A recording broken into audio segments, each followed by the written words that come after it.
Good afternoon बच्चों। मैं बाबू संतबख्श से धर्मेंद्र साहू आप लोग का स्वागत करते हैं। जैसा कि मैं बेसिक इलेक्ट्रिकल के 2 लेक्चर पढ़ा चुका हूँ, तीसरा लेक्चर आज पढ़ाने जा रहा हूँ। चैप्टर का नाम है इलेक्ट्रोमैग्नेट इंडक्शन, जिसकी पहली हेडिंग है हमारा electromagnet induction.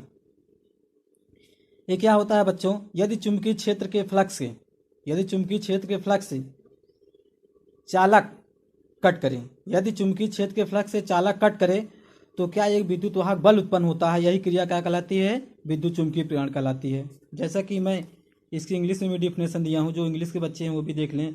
If magnet field flux cut is conductor then this is conductor produce a electromagnet force is phenomena is called electromagnet induction. ठीक है, आगे हेडिंग है हमारी production of EMF by electromagnet induction. विद्युत चुंबकीय प्रेरण द्वारा विद्युत वाहक बल का उत्पादन। ठीक, कैसे आप विद्युत वाहक बल का उत्पादन करेंगे किसी विद्युत चुंबकीय प्रेरण के माध्यम से। तो इसके लिए 2 मेथड है। पहला मेथड क्या है हमारा? Dynamically induce EMF. Dynamically induce EMF गतिज प्रेरित विद्युत वाहक बल। दूसरा क्या है? स्टैटिकली इंड्यूस ईएमएफ स्थैतिक प्रेरित विद्युत वाहक बल। इनमें से पहला हेडिंग क्या है? Dynamic induce EMF. जैसा कि आप देख रहे हैं इधर, ये क्या है? आप देख रहे हैं कि एक हमारा एक चुंबक है, जिसके एक नॉर्थ पोल है, दूसरा क्या है? साउथ पोल है। और इनमें ये क्या रखा हुआ है? एक कंडक्टर रखा हुआ है। ठीक है ना, ये क्या है? एक कंडक्टर रखा हुआ है। ये नॉर्थ पोल है, साउथ पोल था। ये क्या पूरा फील्ड है। नॉर्थ पोल से साउथ पोल की ओर क्या चल रहे हैं? बर रेखाएं चल रहे हैं, या कह सकते हैं फ्लक्स चल रहे हैं, फ्लक्स गतिमान है। अब क्या है? इनमें एक कंडक्टर घूम रहा है, अर्थात फ्लक्स को काट रहा है, जिसके माध्यम से यहाँ पर एक फोर्स क्रिएट होगा। वही क्या कहलाता है? प्रेरित विद्युत वाहक बल कहलाता है। वो फोर्स कितना होगा? यह बराबर B V L sine theta. यह क्रिया जनरेटर या मोटर में होती है। यह क्रिया जनरेटर या मोटर में होती है। आप यहाँ पर या तो मैग्नेट को स्थिर रख सकते हैं, या तो वाइंडिंग को स्थिर रख सकते हैं। दो में किसी एक को स्थिर रख सकते हैं और किसी एक को घुमा सकते हैं। ठीक, अगला क्या है? स्टैटिकली इंड्यूस ईएमएफ स्थैतिक प्रेरित विद्युत वाहक बल। यह क्रिया किसमें होती है? ट्रांसफार्मर में उत्पन्न किया जाता है। इनमें क्या होता है? दोनों फिक्स रहेंगे, वाइंडिंग और फील्ड दोनों क्या होंगे? स्थिर होंगे। यह 2 प्रकार का होता है। एक होता है अननोन प्रेरित विद्युत वाहक बल या परस्पर प्रेरित विद्युत वाहक बल।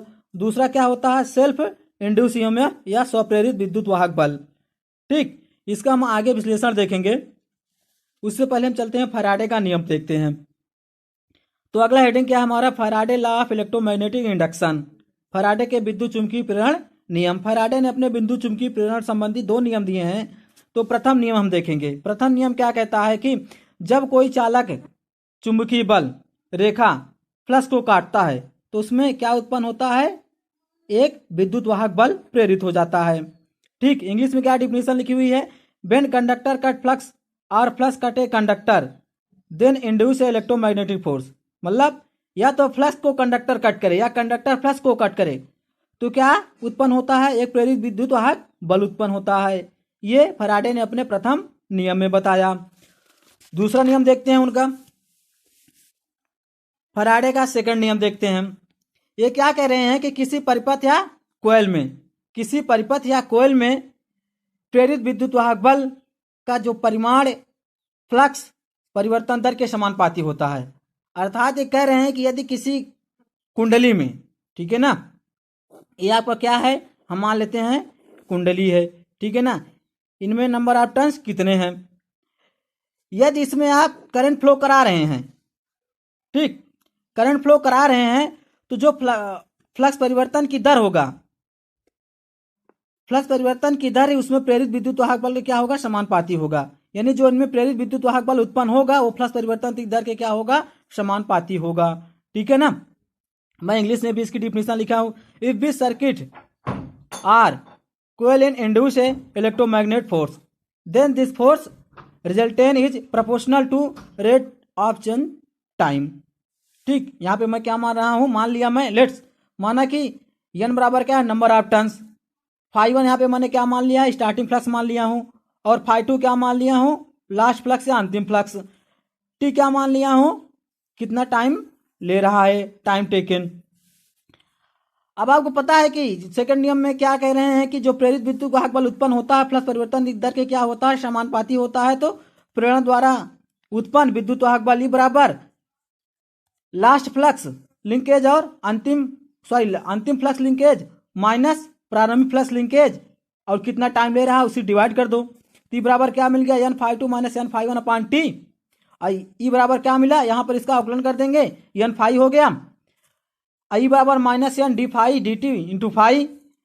माइनस साइन, यहाँ पे माइनस साइन यह डिनोट कर रहा है कि यह जिस कारण से उत्पन्न हुआ है उसी का विरोध कर रहा है। यही लेंज ने अपने नियम में बताया है। अर्थात प्रेरित विद्युत वाहक बल की दिशा ऐसी होती है कि वह प्रेरित करने वाले फ्लक्स परिवर्तन की दर का ही क्या करता है, विरोध करता है। लेंज ने भी यही अपने नियम में व्याख्या की है। आगे लेंज का नियम देखते हैं। लेंज का नियम ये बता रहे हैं कि प्रेरित विद्युत वाहक बल की दिशा ऐसी होती है कि वह प्रेरित करने वाले फ्लक्स परिवर्तन का ही विरोध करता है। अर्थात यदि फ्लक्स परिवर्तन की दर कम होगा तब भी उसका विरोध करेगा, और यदि अधिक होगा तब भी उसका विरोध होगा। अर्थात शॉर्टकट में कहें तो लेंज ने बताया कि जो जिससे उत्पन्न होता है उसी कारण का वह विरोध करता है। यही लेंज का सिंपल नियम है। अगला हेडिंग है हमारा म्यूचुअली इंड्यूस ईएमएफ, अननोन प्रेरित विद्युत वाहक बल। म्यूचुअली इंड्यूस ईएमएफ, जैसा कि आपको दिख रहा है कि हमारे पास दो कॉइल है, दो वाइंडिंग है, वाइंडिंग ए और वाइंडिंग बी।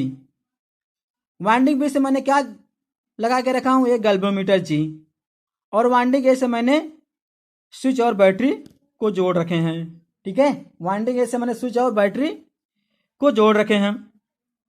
जैसा कि आपको पता है यदि स्विच के ओपन है तब वाइंडिंग ए में कोई करंट फ्लो नहीं करेगी, तब इस जी में कोई विक्षेप नहीं उत्पन्न होगा।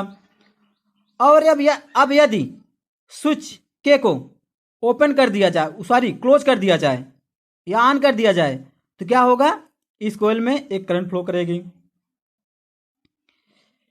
लेकिन इनमें प्रेरित विद्युत वाहक बल नहीं उत्पन्न होगा। क्यों? क्योंकि फैराडे के सेकंड नियम के अनुसार कि जब तक आप फ्लक्स परिवर्तन नहीं करेंगे तब तक कोई प्रेरित विद्युत वाहक बल नहीं उत्पन्न होता है। ठीक है, तो इनमें प्रेरित विद्युत वाहक बल उत्पन्न करने के लिए फ्लक्स परिवर्तन करना बहुत जरूरी है। ठीक, तो फ्लक्स परिवर्तन करने के लिए आप दो तरीका यूज कर सकते हैं, या तो इनमें करंट को कम अधिक करें या तो हम स्विच को ऑन ऑफ करें। ठीक, तो स्विच को ऑन ऑफ करना एक सिंपल तरीका है। तो मैं क्या करता हूं, यहां को बार बार के स्विच को ऑन ऑफ करते हैं, जिससे क्या होता है, इनमें करंट के मान में कम अधिक होता है, और यहां पर फ्लक्स परिवर्तन होता है। फ्लक्स परिवर्तन के कारण ही क्या होता है, इनमें एक प्रेरित विद्युत वाहक बल उत्पन्न होता है। कुंडली ए के कारण भी इस बी में भी क्या होता है, एक प्रेरित विद्युत वाहक बल उत्पन्न होता है, जिससे गैल्वेनोमीटर जी में पहले क्लॉकवाइज डायरेक्शन में विक्षेप उत्पन्न होता है, फिर पुनः एंटी क्लॉकवाइज डायरेक्शन में विक्षेप उत्पन्न होता है। कुंडली ए के कारण ही बी में उत्पन्न प्रेरित विद्युत वाहक बल क्या कहलाता है, अननोन प्रेरित विद्युत वाहक बल कहलाता है। कि जैसा कि मैंने डिफिनेशन नीचे व्यक्त किया हूं, वह गुण जिसके कारण कोयल करंट या फ्लक्स परिवर्तन के कारण पास रखी दूसरी कुंडली में विद्युत वाहक बल प्रेरित हो, तो वह क्या कहलाता है, पारस्परिक प्रेरित विद्युत वाहक बल या अननोन प्रेरित विद्युत वाहक बल कहलाता है।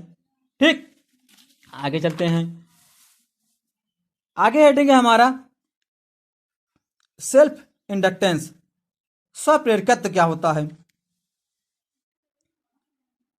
जैसा आपको दिख रहा है कि यह एक वाइंडिंग है, एक वाइंडिंग का समूह है, इसे बैटरी और स्विच के माध्यम से मैं कनेक्ट कर दिया हूं। जब आप इसमें स्विच के को क्लोज करोगे तो करंट क्या करेगा, फ्लो करेगा। यदि स्विच को बार बार हम ऑन ऑफ करें तो इनमें क्या होगा, फ्लक्स परिवर्तन होगा।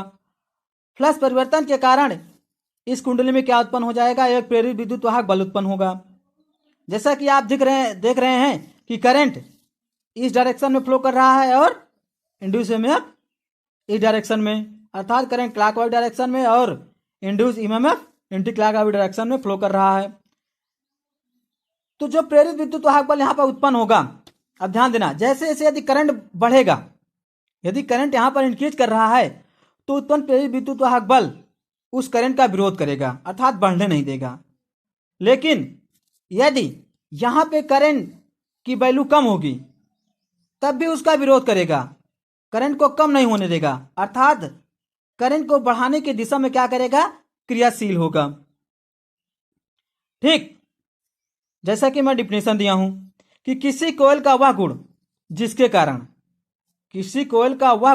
कारण उसमें धारा की वृद्धि का विरोध तथा धारा के हानि या कमी का विरोध पाया जाए, वही क्या कहलाता है, स्वप्रेरकत्व कहलाता है। ठीक है, यानी धारा को बढ़े तब भी उसका विरोध करें और धारा को कम हो तब भी उसका विरोध करें, यही क्रिया क्या कहलाती है, स्वप्रेरकता कहलाती है, और यही क्रिया ही स्वप्रेरकत्व कहलाती है। ठीक, वीडियो देखना, जो ना समझ में आए कमेंट करना। वीडियो देखने के लिए धन्यवाद।